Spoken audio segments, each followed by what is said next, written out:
Infeksi amoeba. Yang pertama ada Entamoeba histolytica.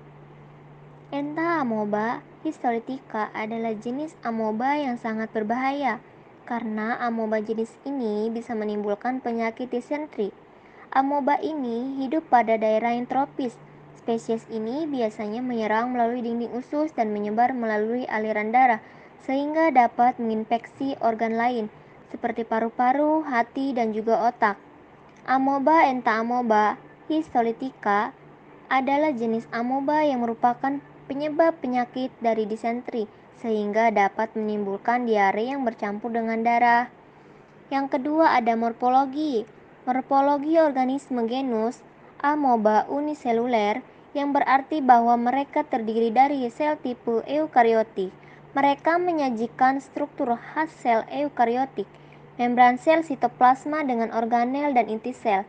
Mereka tidak memiliki bentuk yang pasti karena membran mereka cukup fleksibel dan memungkinkan mereka untuk mengadopsi bentuk yang berbeda. Bentuk tubuh yang tidak tetap disesuaikan dengan kondisi di mana ia berbeda. Tubuhnya berukuran 0,25 mm serta bagian luarnya terdapat membran sel yang berfungsi sebagai pelindung. Melalui membran sel, mereka berhasil membangun komunikasi dengan lingkungan eksternal melalui pertukaran zat baik untuk makanan atau untuk proses lain seperti bernapas. Berkenaan dengan ukuran, ada beberapa, misalnya spesies paling terkenal dari genus ini yaitu Amoeba proteus, panjangnya sekitar 700-800 mikron, namun ada spesies yang jauh lebih kecil. Yang ketiga ada siklus hidup. Siklus hidup Entamoeba lebih sederhana dibandingkan dengan siklus hidup parasit yang lain. Siklus hidup dari Entamoeba akan mengalami perubahan dalam 3 bentuk yaitu tropozoid, prekista, dan kista. Yang keempat ada patogenesis. Terdiri dari 3 tahapan yaitu kematian sel pejamu, inflamasi, dan proses invasi. Pada tahapan pertama, parasit akan melakukan penempelan dengan sel pejamu. Kematian sel pejamu akan menginduksi proses inflamasi di kolon sehingga menimbulkan gejala-gejala amebiasis, colitis histolytica, juga mengsekresikan protein homolog sikotin pro-inflammatory.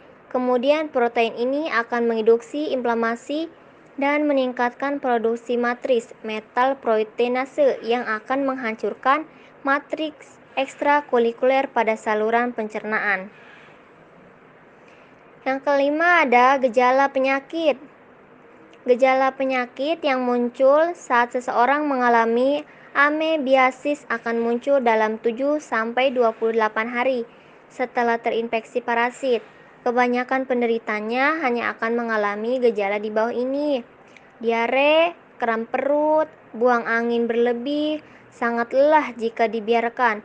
Parasit dapat menembus dinding usus dan menyebabkan luka. Parasit ini juga bisa menyebar ke organ hati melalui pembuluh darah dan menyebabkan abses hati atau kumpulan nanah. Jika kondisinya sudah parah, penderita bisa merasakan gejala-gejala berikut: nyeri perut bagian atas, yang parah disentri, atau diare dengan tinja yang bercampur dengan lendir dan darah, demam tinggi, muntah-muntah, perut bengkak, sakit kuning atau jaundice. Selanjutnya ada cek lab. Cek lab amoeba digunakan untuk mendeteksi keberadaan antibodi terhadap amoeba, terutama Entamoeba histolytica. Kondisi terinfeksi oleh amoeba dikenal dengan sebutan amoebiasis. Terima kasih.